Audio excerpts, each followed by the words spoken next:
This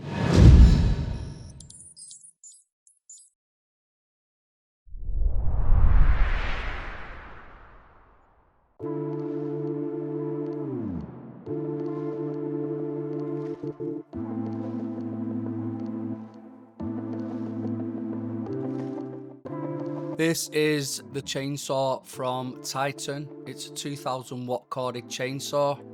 That means it's electric. In the box you get the guide bar, the tool to undo the cover, the manual, and obviously a chain.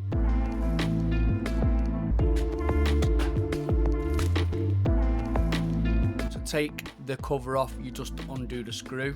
This screw's not put on properly, but it was just for demonstration. That's the guide bar tensioner. And this is the drive wheel to drive the chain. Once the guide bar is in, that's where the chain goes around.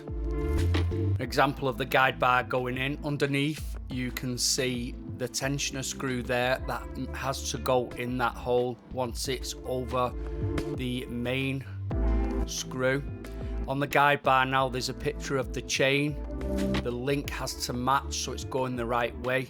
If you can see the picture, that's the top of the link at the back and then the smaller link at the front.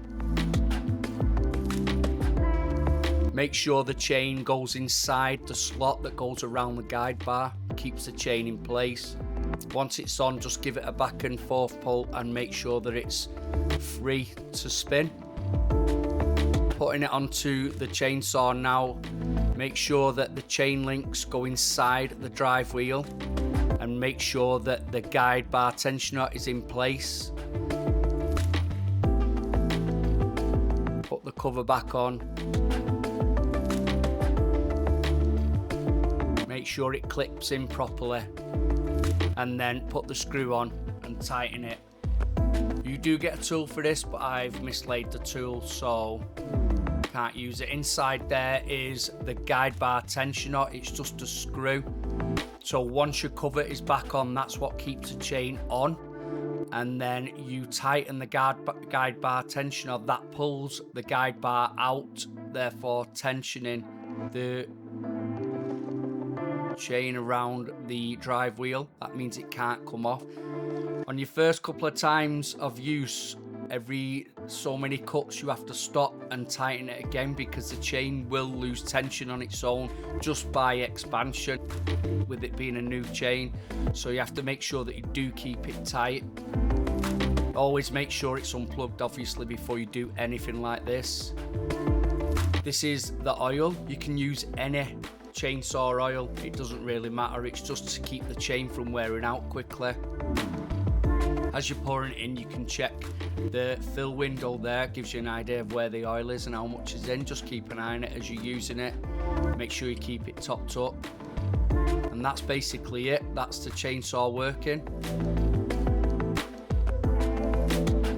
Did a few samples of cuts. I've slowed it down so you can see. Obviously I'm cutting the offcuts here so they're not stable, so they do bounce around a little bit, but obviously cutting from a tree they wouldn't be as mobile. When you're using it, just be careful. It can fill up with debris inside the cover, as you can see there, and that does make the chain come off. So just make sure you clear that every so many cuts. Obviously it's the first time I've used this, so just a lesson learned. And that's basically it. Thanks for watching and subscribe.